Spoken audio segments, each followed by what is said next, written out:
Saturdays is a crazy place in oh so many ways. Let's try to make some sense of it on Spiritfolk Saturdays. Welcome to the weekly thrilling intent-based podcast, Spiritfolk Saturdays. Today we're here to talk about episode 90, part 4 of the Everything is on Fire arc. I'm your host, Elfie, Spirit of Spontaneous Combustion. Joining us this week are Raven. Spirit of Forgetfulness. And Thero. Spirit of Dizziness. I think we've had Spirit of Forgetfulness maybe 3 times now. Okay, then I'll take Spirit of Dizziness. I just said, what the... Ha! Alright, fine, I'm the Spirit of Drinking Buddies. First off, this episode of the podcast will be dedicated to Kat, because she's not here today, and because this was a Ashe-only episode, and she probably would really want to be here, because it was an Ashe-only episode, and we all know how Kat loves Ashe. Well, I don't get episode dedication? I love Ashe too. Well, you're here. You're not here. Yeah. So, There's also... I mean... Kara doesn't do them as often, but if Loving Ashe is coming up and I don't mention her, she's never going to forgive me. That was a very interesting episode. It was, again, an Ashe solo episode, which was something I didn't realize until I finished watching it. Yes! I really like that Morin just kind of got, like, half smashed, and Ashe was just endlessly amused by him. He was just, like, bubbly, and... It was great! It was pretty adorable. Like, unexpectedly adorable. I need more drunk Morin in my life. It was really, really cute. I need more of Ashe struggling with making Onorhant phrases. That was also really, really cute. This was a cute episode, even including all the fire. The bloody combat. I think I figured out how Ashe could successfully do Onorhant phrases. She just needs to narrow her field, so only do them in regards to drinking in some way.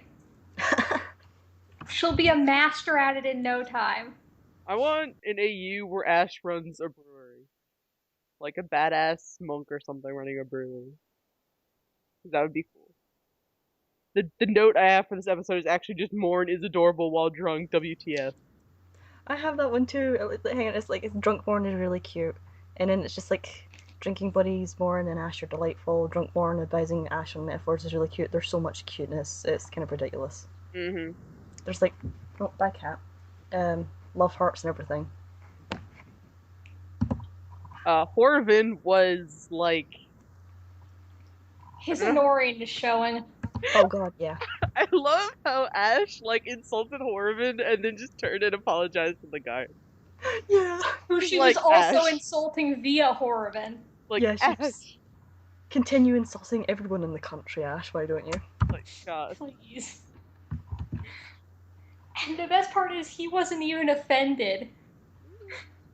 I think at this point he's probably heard worse. I mean, the guard. Oh. I think by this point he's probably heard worse. Like being accused of lying, I think that would be worse. I think the only, like, really horrible things you can say to his Onorhant is that they're a liar or that their truth is weak. Them's fighting words. Yeah. That's what you say when you want to, like, get rid of a tail, or rather get rid of someone who's taken you, like, hostage. You just turn to them and say, oh man, you were right, that guy's truth is totally weak, and wait for him to get decked and run. Yeah. Yeah. That's great. Also Jay was just like, his narration was cute and exciting and everything, I don't know. Jay was really cute as well. Jay was great, Faust was great. There may also be a love heart beside the Faust voice acting note. I feel as though the thing about is Ashe's abilities magic or not magic is something that Faust and Jay have argued extensively about.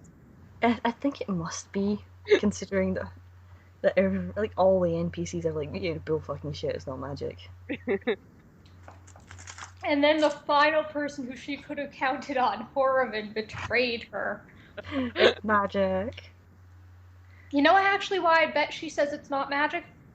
Because she was probably raised her whole life telling it was either cursed powers or a blessed gift. I'm guessing blessed gift based on the theme. It says that, if others find your gender vague and murky at the best, just drink away their sorrow, heal their wounds, and know you're blessed. So I assume blessed. So, like, I don't know, some weird, like, blessing thing or something. Or more specifically, some kind of, like, gift from the gods or something, like, very pointedly not using the term magic, because admittedly, that does make you wonder, do the Medians refer to, like, they're druids, right? So do they refer to their own abilities as magic? I doubt But, so. like, I don't know, in this supplement, it seemed like they don't use the druidic stuff anymore. Like, I think they're a druidic culture, not that they have D&D druid powers. I think they might might use it more passively or not to as great of an extent. Like, it's not their, like, the biggest focus of their culture, but I think they still do have, like, to some extent, because it does mention how the plants there are just, like, growing, like, ludicrously. Oh, I figured that wasn't actually them. I thought that was like the land or the stuff that they had tied into the land. It could be either, honestly.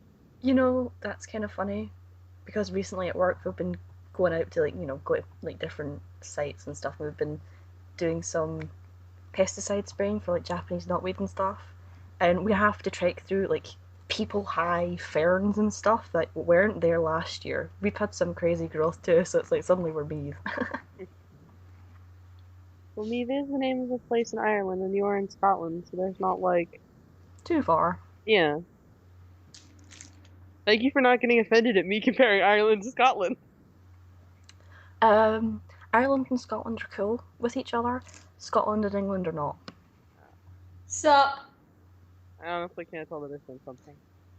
British ancestry. Whoa, My whoa. French friend hated me.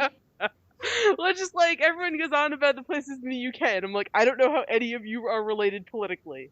Just like, Simple. We all hate. It's simple, Alfie. Okay. So Scotland and Ireland used to have beef. Now they're cool.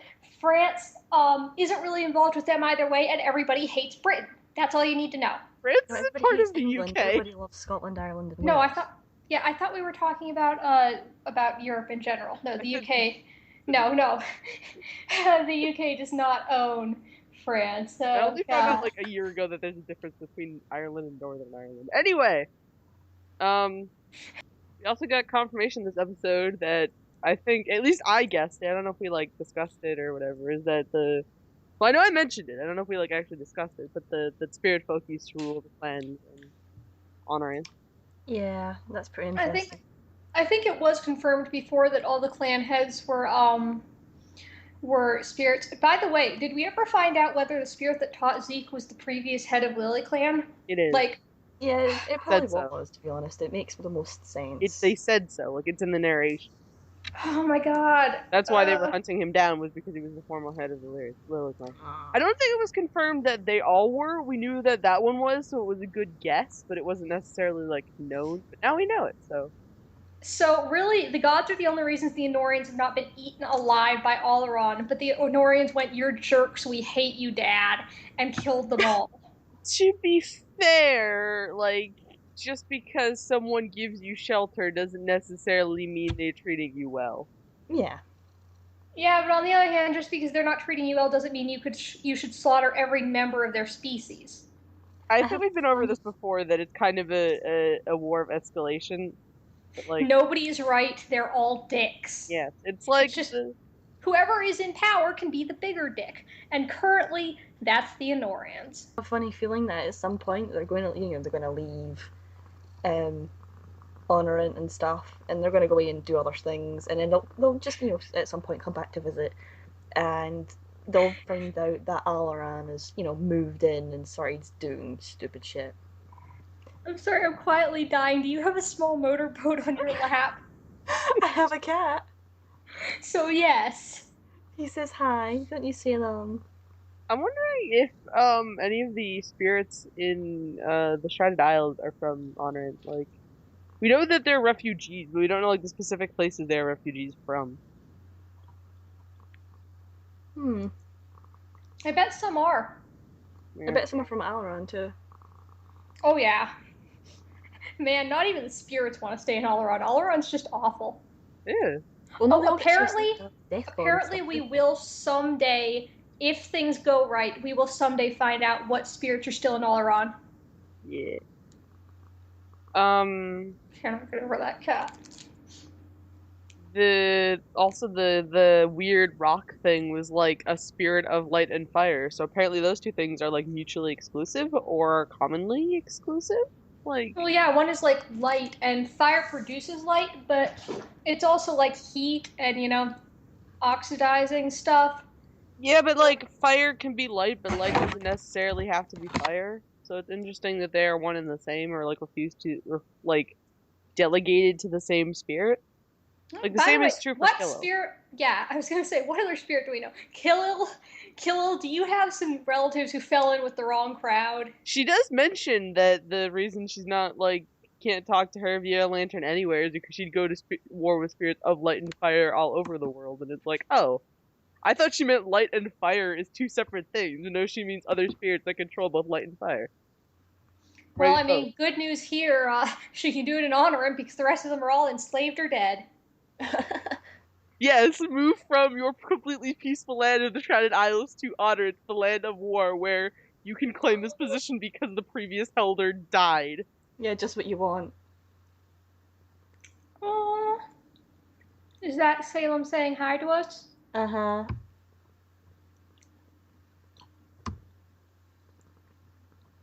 Alright, so how well was the monster described in the last episode? Because I can't remember. And I'm pretty sure it's like the same time, It was rocky, like really, really rocky. Not magic gathered together, I think, or solidified because it wouldn't have just formed like that. And covered in faces with fire coming out of the mouths. So nothing was mentioned about the creepy spider legs. No, I'm not sure how that happened. That's really weird. Me neither, but that is horrifying to think about. I have a comment to make and related to the discussion of light and fire. Is that there is on the record of the Lost from the beginning of Gods Are Gone, it mentions a deity of light and then a deity of heat. Mm-hmm. So, like, what's up with that? Are there like multiple spirits Well, yeah. of fire? I assume so. Yeah. Ones that actually if have it's a concept, I'm pretty sure there's a deity of it. Yeah. Or I'm pretty sure there's a deity of cats. Or then like slain and then came back and then was just brutally murdered again. Who knows? When I said deity of cats, I just got the dirtiest look off my cat. Did you talk about me? Yeah. Clearly, Salem's the deity of cats. Anyway. Imagine a deity of cats who just lived in a temple dedicated to cats, and you walk in and there's catnip lining the floors, and there's cushions everywhere, and there's just like hundreds of cats perched everywhere. Don't forget the dead mice on the altar. What stupid? Yeah, I was gonna say what stupid mice came in there, but then you added the altar. But yeah, basically. For my Pathfinder campaign, I made an entire village of cats, just for lols, and there was like catnip everywhere and blankets and stuff. So it's kind of like that, yeah. Is it like that one kingdom in Adventure Time, where you're never sure if the king is actually the king, or it's literally just a cat, and Finn is over interpreting everything, and it's just a bunch of stray cats with boxes? I think I remember that episode. That episode was awesome. Once a while ago. Bye, Salem. Let's see. Suggestions for titles of the episode is Morin, Horvin, and More. God, that was hard to say. Morven. Yeah, exactly. Which she said twice. How many times did Ashe say Morven? Ashe. Oh. I was just gonna suggest your Onorhant is showing. Well, I think we already named one your Outrider is showing, so I mean... Yes, so it'd be a perfect follow-up. Yeah. Ashe is bad at combat. And Ashley's solo episode, because, yeah. How about Ashe in the bushes?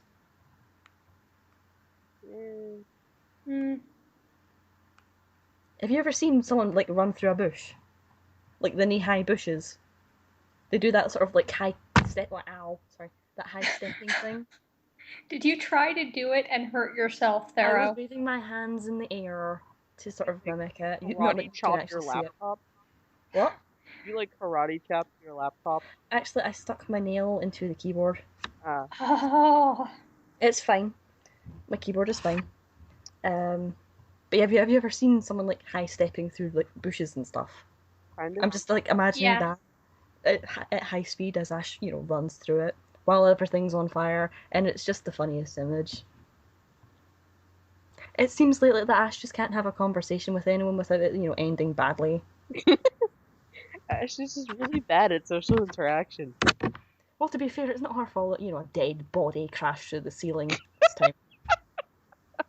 And Horvin just appears like, have you seen? Oh. Yeah.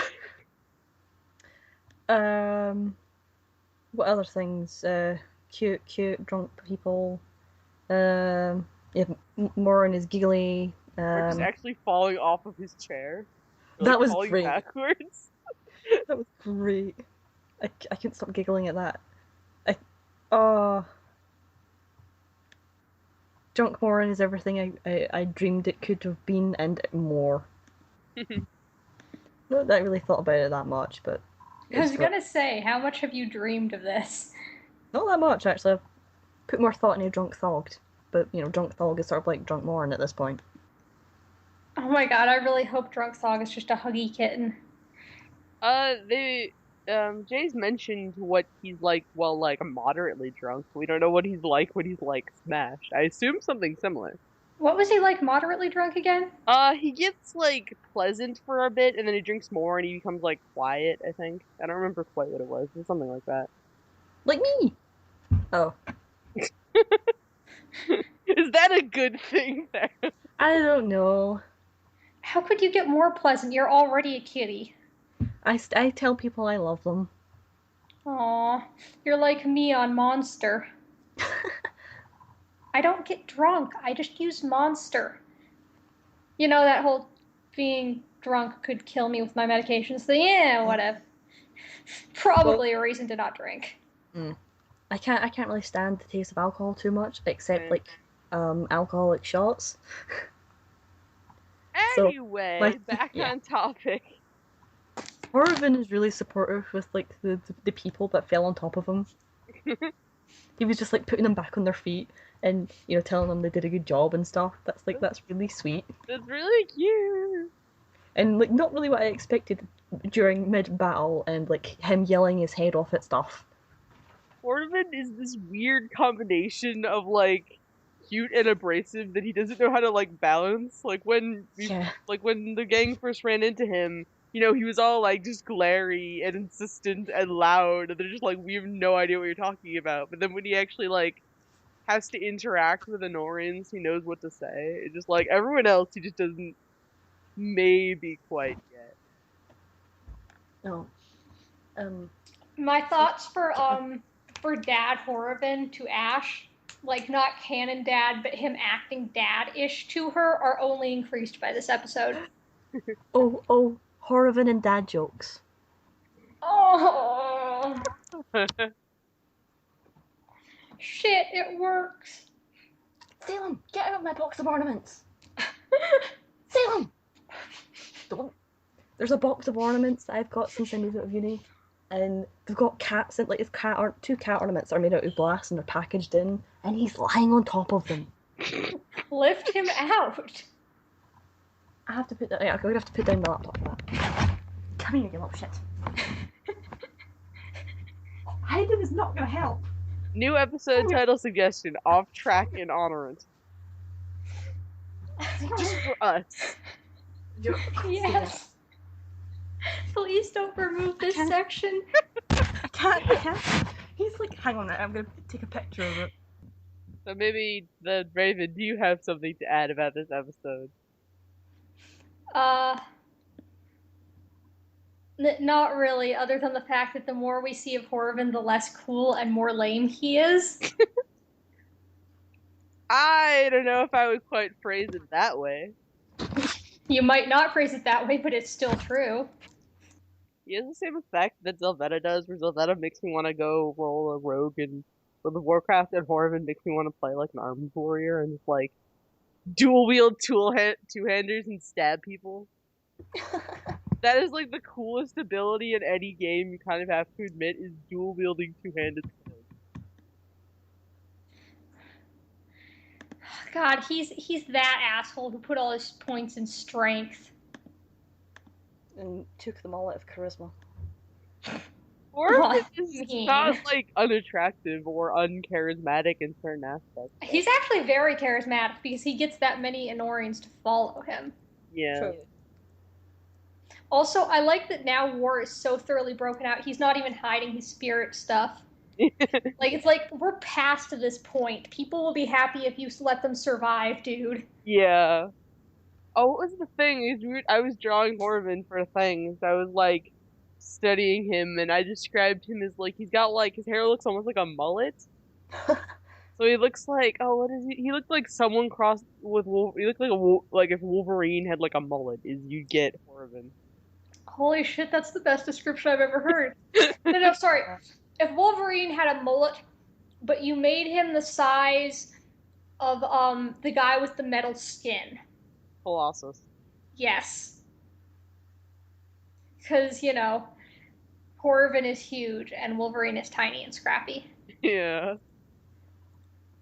Did that picture sound? Colossus, to be fair, is also kind of short. Like, not as short, but still kind of short. Maybe more like the Juggernaut type guy? Let's see if it shows me. Oh, yeah. Oh, God. There's like a box in the corner, and he's in the box, and it's like... That's like, it's on top of a unit too. It's just like, and I think when I go to reach in, he like duck down, so I can't actually reach inside to grab him. But he's moved. Our brother came in, he went to go say hi. Oh, you know what I bet is gonna happen? Havoc is still gonna keep breaking out in the city, and they're gonna be killing spirits because, Zeph is making everything go crazy, and then the band and the Onorhants are gonna have to team up to save the day. Probably. Because that's generally how you get over wars in fiction, is like, the two sides have a common enemy, and they're like, oh, maybe we should do something about this. I don't know, I can kind of see them joining up to, kill the Zeth and then just going back to killing each other. Yeah. What else has to be said about... Where's Zelvetta? Come on! We're 4 Dead. episodes in, where is he? Dead. Where is my ninja? He's definitely dead. Honestly, if I had to, bet on one person from Onorhant to die in this arc, it would probably be either him or Zeke. I don't know. Really? I think it might be Kirlos. No! Oh my gosh. What else do I say to get you to make that noise? 1 sec, I need to think of sad things. Zelvetta is too... Questionable? He gets along with Gregor too well, but has too questionable morals to continue outside of Onorhant. No, you know how he would totally be the one to die? The exact reason he would? Because they would do that obnoxious thing where they make you like someone just in time to kill them. In this case, it would probably be him actually doing a completely selfless act to save Gregor and dying in the process. Yeah, exactly. That's not a suggestion. Please Yes, it don't is. kill my baby ninja. Oh, honey, if I wanted to do that, I'd just write a depressing fan fiction about it. No, there's an idea. I don't think I read your fanfic, because all you've written is, ship stuff. Is what? Ship stuff? Yeah, but I could do some non-ship stuff. I've been thinking about doing that anyway. I'm a dirty shipper, so don't care. You are. Anything else to be said about the episode? My notes just keep reiterating how cute it all was. Assuming we have nothing more to talk about for the episode, which is, understandable, because while combat episodes are very action-filled, there's not usually much that actually, happens in them. I mean, we could talk about how badass Ashe was. Oh, wait, no, there's one thing to talk about. So in the past, first we saw her not wanting to use the arm because it, hollowed her out, or by loosening the bindings to do that, it did. But then we saw her use it for a long time in the fight with Inian. or at least a decent time frame. And she seemed fine when she summoned it. But this time when she unsummoned it, she was really, really dizzy. So it seems like the symptoms keep changing. Mm. Like, is it supposed to be something that like physically affects her temporarily, or that permanently affects her spiritually? I'm starting to get confused here. I think it's something that permanently affects her spiritually, but can manifest as like a physical element, because in both the times she's used it previously, it's had no real adverse effect. But now she's using it for what, the fourth time on screen, and it's like taking stuff out of her, which is kind of not a good thing. Oh geez, Horvin, please know something to return what she has lost and keep her from losing more, please. Anyway, there's also the live stream announcement. There will be a live stream on next Friday. And this goes up on Saturday, so it will be next Friday, and we have to look forward to it. It's going to be awesome, and apparently it's like a system that Jay is making, so that'll be really interesting. Yeah, I'm looking forward to that one. It should be hectic. You say this with knowledge, or are you saying this as a guess? It will be hectic. The answer to that is yes. I don't... It's funnier when you say yes instead of reiterating the statement. I will keep this in mind for future. It's called the mathematician's answer, I think is the trope name. But then again, yes means I am answering yes to both. That the answer to both is yes. Here I'm leaving it ambiguous which it is. That's about all of my notes. I also just have the note that it's apparently people have been calling her Blue Coats, not Blue Cloak. What? Oh yeah, right, yeah. There was a discussion about that, wasn't there? Yeah, I thought it was Blue Cloak, so I've just been calling her Blue Cloak, and I think it sounds better, so I'm just going to keep calling her that, because even though she's actually wearing a blue coat. Ooh. What do you want to bet? Oh wait, no, this would go under the later thing for what do we think will happen next episode. I will save this. We'll discuss it. I offered a guess at what's going to happen in the season. I never have anything for next episode guesses in that segment. So, you're gonna forget it by then, aren't you? Yeah. Taz. I'm gonna take a note, so ha! Yeah. All I have to say. I guess theories they use, etc. Headcanons. My secondary headcanon for Kier's name, because we found out like 2 episodes ago that he doesn't actually know what his name was, is that also just that Kier Fiore is actually like some sort of insult in the language of the spirits, because I can't understand otherwise why they would like know his name or refer to him by that. I think it was a book from when he was a kid, or from a song from when he was a kid. It really wouldn't make sense for it to be an insult in the spirit language because he knows it. Yeah. Yeah, that doesn't necessarily mean he doesn't like. He doesn't know the entire language of the spirits. Like he knows. No, but he knows a lot of the curse words they said. Yeah. Yeah. Because he gets called them a lot, so. Didn't he say at one point where he got that name from? No. No. Huh. I have a thing that's not a headcanon, but is a trashy, shippy idea. Mm-hmm. Morin is totally vetting out Thog's not girlfriend. He's using this as a chance to size her up. That is my trashy, shippy, I don't think it is at all canon idea. Oh, that reminds me of the thing I suggested in chat, is at one point, like, Thog is showing Ashe how to use the gun, like, teaching her to actually properly shoot it, and so he's, like, standing behind her to, like, guide her on what she's doing, and it fires and recoils, and she just elbows him in the face. Would it be the face, or would it be right in the floating ribs, because of how their bodies would line up?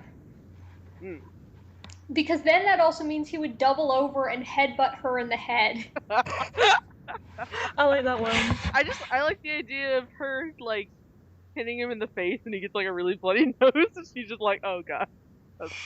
Well, we can mix all three. Elbow him in the floating ribs. He doubles forward, headbutts her head, but also breaks his nose, or not breaks, but bloodies his nose on the back of her skull.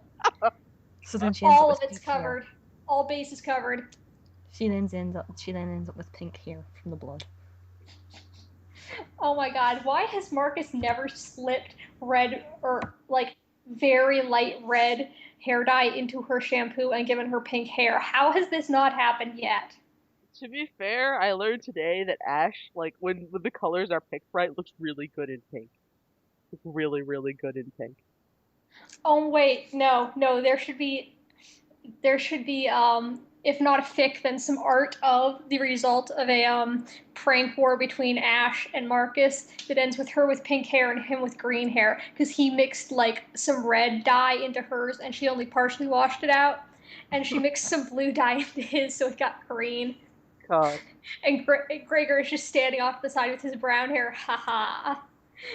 He's safe from their shenanigans. I'm just reminded of the fic I posted where, like, Marcus does something stupid and Kyr's solution is to do more stupid things to prove that revenge won't work. Because if he's not afraid of getting punished for doing something stupid, what motive do they have to enact revenge or punishment? And then it ends when Ashe tackles him, because he exploded the bar with peanut butter. I wonder if peanut butter exists in TI. I feel like we've discussed this before. But it's an honest question. There was that whole thing with the book, wasn't it? It was just like peanut bar. Yeah. Yes, that was. So I think it was supposed to be random. Now I'm wondering if those, like, if there is, now I'm imagining that there isn't such a thing as peanut butter, and that those two words don't, like, mean anything when put together, which makes it doubly confusing. Like, why does it say peanut butter? What does that mean? It's clearly meant to drive you into insanity. Pretty much. That's kind of what happened to that one guy, the guard that he, like, smacked with it. Where he saw into forever and then, like, collapsed. But, you know. Or maybe if you're allergic to peanut butter, it kills you. Wow, okay, so, what do people think is going to happen next episode? Haha! For once I have something! I was totally not waiting to pounce. Of course not. Well, in this next episode or one after that, soon after, I'm thinking at some point Blue Cloak is going to come in a blaze of glory, and no, that was not a misspeech. And in the middle of a battle, taking out these things like a proper outrider would. Ooh. Like on horseback? I just meant with a shitload of like death for all those against her, but sure, horseback too. I think she's going to, if she does show up at some point, I think she will use her shield. That seems to be her defining trait. Amongst the Outriders, at least. She was the only one with a shield, which seems like a bit of an oversight. Or the reason she survived and the rest of them didn't. Yeah, exactly. Yeah. That shot of her blocking a flaming arrow, so I expect something similar. But, also, there's like a giant meteor that's crashing into the. I thought those were more like monsters. I thought they were meteors. Well, I don't know. I thought they were more the monster things. Yeah, they're more of the monsters. They're just falling from the sky. I guess it's just like catapulting them all over the place. Man, Marcus is going to be freaking useless against these things. I don't know. He can climb them and jump off them and fly. He's good at stuff that either one very hard precision shot can kill with his I-beams, or with lots of lower level opponents via Eldritch Blast. This is the kind of thing he's built for. These are large monsters that need a lot of more general bashy damage to take care of. And that's something that's more Ashe's area. You know, if the hand doesn't kill... Actually, no, Ashe's area is everything. All kinds of killing. But that was me being foolish. What is, like... We don't know if the I-beams are, like, fire, or eldritch, or force, because for all we know that they could, like, pierce it. I Or, think like, they're fire, but also just like raw damage that happens to be fire flavored. if they're, like, are the spirit shells just, like, enchanted rock? Is it just rock? Is it, like, I think spirit? it's like enchanted to hold together because she was undoing that with her stuff.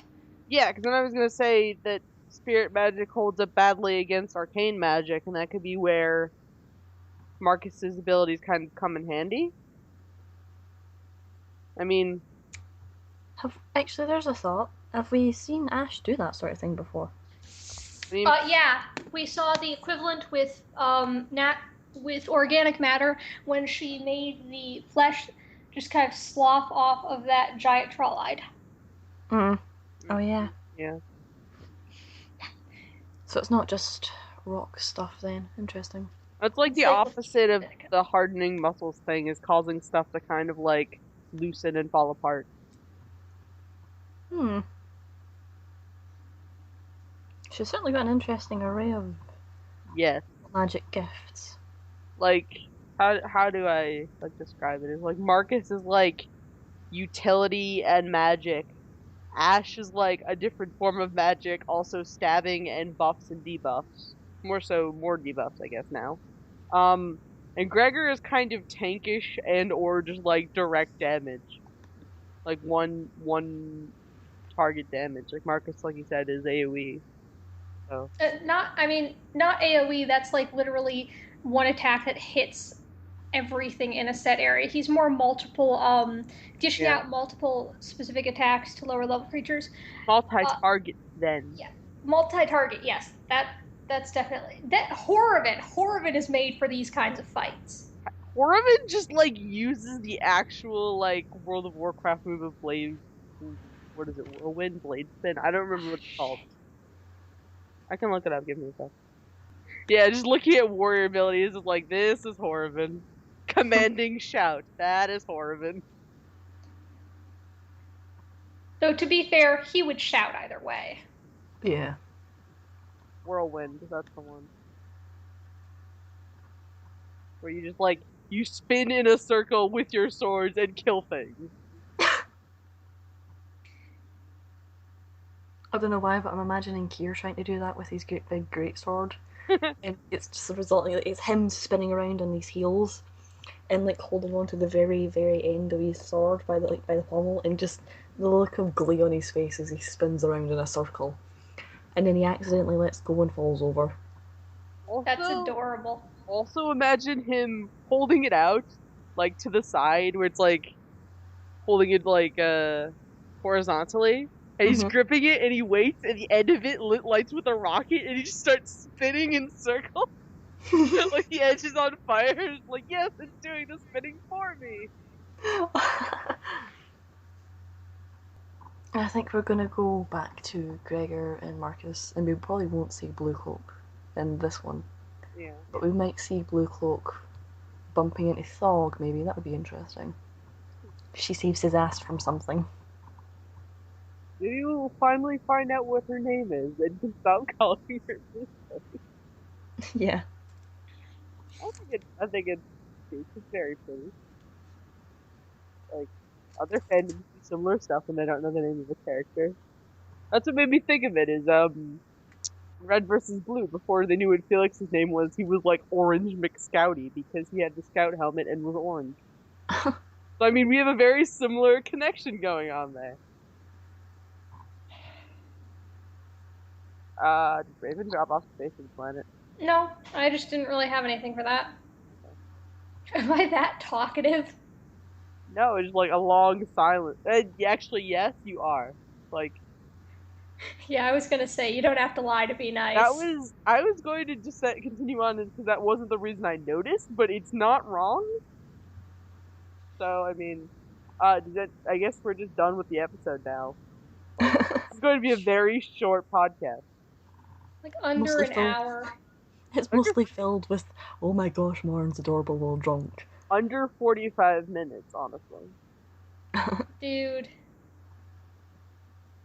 If you'd like to listen to more episodes of the podcast, you can find us at spiritfolksaturdays.tumblr.com. If you want to join the TI Skype chat, feel free to shoot us an ask with your Skype name. We'd be happy to have you. Thanks for listening. We'll see everybody next week. Bye!